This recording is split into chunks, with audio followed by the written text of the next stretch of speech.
Party ഈ തെരഞ്ഞെടുപ്പ് ഫലം സംബന്ധിച്ച് പാർട്ടിയുടെ സംസ്ഥാന സെക്രട്ടറിയും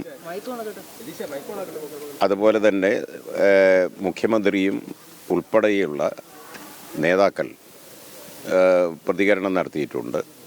CPIയുടെ സംസ്ഥാന സെക്രട്ടറി ബിനോയ് വിശ്വവും LDFിൻ്റെ ഇത് സംബന്ധിച്ചിട്ടുള്ള വിശദമായ പരിശോധനയും എല്ലാം തുടർന്ന് നടക്കാനിരിക്കുകയാണ്. ഇപ്പോൾ പ്രാഥമികമായി ഇടതുപക്ഷ ജനാധിപത്യ മുന്നണിക്ക് പ്രതീക്ഷിച്ച വിജയം മുന്നേറ്റമുണ്ടാക്കാൻ കഴിഞ്ഞിട്ടില്ല. ഇതിലും മെച്ചപ്പെട്ട വിജയമാണ് ഇടതുപക്ഷ ജനാധിപത്യ മുന്നണി പ്രതീക്ഷിച്ചിരുന്നത്. അതുണ്ടായില്ല. എന്തുകൊണ്ടതുണ്ടായില്ല എന്നുള്ളത് വിശദമായ പരിശോധന എല്ലാ തലത്തിലും സൂക്ഷ്മതലത്തിൽ തന്നെ മുന്നണി നടത്തും, CPIM നടത്തും. ഇത് പാർട്ടി നേതൃത്വം വ്യക്തമാക്കിയിട്ടുണ്ട്. പരിശോധിച്ചതിന് ശേഷം എന്ത് എല്ലാം മാറ്റങ്ങളാണോ വരുത്തേണ്ടത്, ഏതെല്ലാം തിരുത്തലുകൾ എവിടെയെല്ലാം ആവശ്യമുണ്ട്, അതെല്ലാം വളരെ ഗൗരവമായും അതുപോലെ തന്നെ സമയബന്ധിതമായും CPMഉം ഇടതുപക്ഷ ജനാധിപത്യ മുന്നണിയും അത്തരം കാര്യങ്ങളെല്ലാം ഗൗരവത്തോടെ ആലോചിക്കും. ജനങ്ങളുമായുള്ള ബന്ധം കൂടുതൽ മെച്ചപ്പെടുത്തി അതൊക്കെ പരിശോധിക്കുമ്പോഴാണല്ലോ മനസ്സിലാകുക എന്തെല്ലാമാണെന്നുള്ളത്. ബാക്കി പിന്നെ പരിശോധനയ്ക്ക് ശേഷം നിങ്ങളോട് പാർട്ടി നേതൃത്വം തന്നെ അത്തരം കാര്യങ്ങൾ സംസ്ഥാനത്ത് ആകെ ഒരു പൊതു ട്രെൻഡായിട്ടാണല്ലോ കണ്ടിരിക്കുന്നത്. അപ്പോൾ അത് സംബന്ധിച്ച് പാർട്ടി സംസ്ഥാന നേതൃത്വം തന്നെ അടുത്ത ദിവസം പരിശോധനയ്ക്ക് വിധേയമാക്കുന്നുണ്ട്. അതൊക്കെ പാർട്ടി പരിശോധിക്കുന്നു. അതൊക്കെയാണല്ലോ ഞാൻ ഈ പറഞ്ഞതും പാർട്ടിയുടെ ഉന്നത നേതൃത്വം ഇതിനകം വ്യക്തമാക്കിയിട്ടുള്ളതും. ഇത്തരം കാര്യങ്ങളാണ് ഞങ്ങൾ ഗൗരവമായും അതുപോലെ തന്നെ സൂക്ഷ്മതലത്തിലും ഈ തെരഞ്ഞെടുപ്പ് ഫലം സംബന്ധിച്ച പരിശോധന ഞങ്ങൾ നടത്തും. ആ പരിശോധിച്ച് ഞങ്ങൾ തിരുത്തേണ്ട കാര്യങ്ങൾ ഞങ്ങൾ കണ്ടെത്തുന്നത് ആ അർത്ഥത്തിൽ തന്നെ തിരുത്തലുകൾക്ക് വിധേയമാക്കും.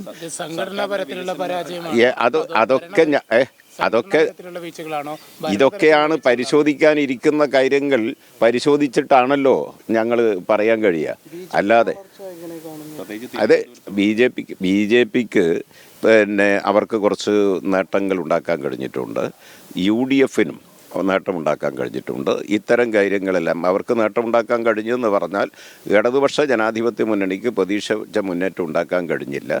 അപ്പോൾ സ്വാഭാവികമായും ഇത്തരം കാര്യങ്ങളെല്ലാം ഞങ്ങൾ വളരെ ഗൗരവമായ പരിശോധനക്ക് അത് വളരെ പെട്ടെന്ന് തന്നെ വിധേയമാക്കി അത്തരം കാര്യങ്ങളിൽ നിലപാടെടുത്ത് നിങ്ങളോടെല്ലാം പാർട്ടി നേതൃത്വം തന്നെ അത് വെട്ടിത്തുറന്ന് പറയല്ലോ.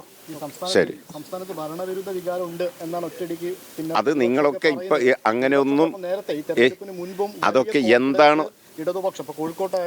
എവിടെയായാലും സംസ്ഥാനത്ത് ഈ പറഞ്ഞല്ലോ അത് ഇത്തരം കാര്യങ്ങളെല്ലാം നിങ്ങൾ ഇങ്ങനെ ഈ നിലയിൽ ചോദിച്ചാലൊന്നും ഉത്തരം ഇപ്പോൾ പറയാൻ കഴിയില്ലല്ലോ. പരിശോധിച്ചിട്ട് ഞങ്ങളിപ്പോൾ ഏതെങ്കിലും തരത്തിൽ ആർക്കെങ്കിലും ഒരു അഭിപ്രായം അത് തോന്നി അത് പറയുക എന്നുള്ളതല്ല. ഞങ്ങളുടെ ഒരു പാർട്ടി രീതി അനുസരിച്ച് മുന്നണിയുടെ രീതി അനുസരിച്ച് ഞങ്ങളിത് ഗൗരവത്തോടെ അത് ഞങ്ങൾക്ക് ഇത് പ്രതീക്ഷിച്ച നിലയിലുള്ള വലിയ മുന്നേറ്റം ഉണ്ടാക്കാൻ കഴിഞ്ഞാലും ഞങ്ങൾ പരിശോധനയ്ക്ക് വിധേയമാക്കും. അതുപോലെ തന്നെ ഇതിപ്പോൾ ഞങ്ങൾ പ്രതീക്ഷിക്കാത്ത നിലയിലുള്ള ഒരു അപ്രതീക്ഷിതമായ ഒരു ഫലമാണ് വന്നിരിക്കുന്നത്. അത് സംബന്ധിച്ച് ഞങ്ങൾ വളരെ ഗൗരവത്തിൽ ആഴത്തിൽ സൂക്ഷ്മതലത്തിൽ ഞങ്ങൾ എല്ലാ വിധത്തിലും പരിശോധനയ്ക്ക് വിധേയമാക്കി. ഇതൊക്കെ ഓരോന്നോരോന്ന് നിങ്ങൾക്ക് ഏതെങ്കിലും അങ്ങനെ ഫീൽ ചെയ്തിട്ടുണ്ടോ?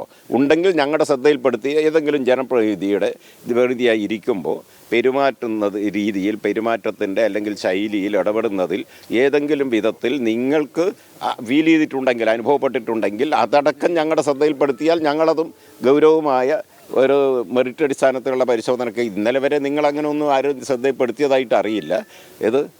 ഇതൊക്കെ മനസ്സിലാക്കുന്ന പ്രധാനപ്പെട്ട സമൂഹത്തിൽ ഏറ്റവും പ്രധാനപ്പെട്ട ഒരു ചാലകശക്തിയാണല്ലോ മാധ്യമ പ്രവർത്തകർ. നിങ്ങളുടെ ശ്രദ്ധയിൽ നിങ്ങളാരും ഞങ്ങളുടെ ശ്രദ്ധയിൽ ഇന്ന് വരെ പെടുത്തിയതായിട്ട് ഞങ്ങൾക്ക് അറിവില്ല. ഏതായാലും അത് പേരാമ്പ്ര എന്ന് മാത്രമല്ല, കേരളത്തിൽ അങ്ങോളം ഇങ്ങോളമുള്ള ഏറ്റക്കുറച്ചിലോടെ ഞങ്ങൾക്ക് വന്നിട്ടുള്ള പ്രതീക്ഷിച്ച തരത്തിലുള്ള വിജയം കൈവരിക്കാൻ കഴിയാത്തതിനെ സംബന്ധിച്ച് ഞങ്ങൾ ഗൗരവത്തിലും ആഴത്തിലും സൂക്ഷ്മതലത്തിലും പരിശോധിച്ച് അത് സംബന്ധിച്ചിട്ടുള്ള തിരുത്തലുകൾക്ക് വിധേയമാക്കുമെന്ന് പാർട്ടിയുടെ സമുന്നത നേതൃത്വം വ്യക്തമാക്കിയിട്ടുണ്ടല്ലോ. അത് തന്നെയാണ് അതിൽ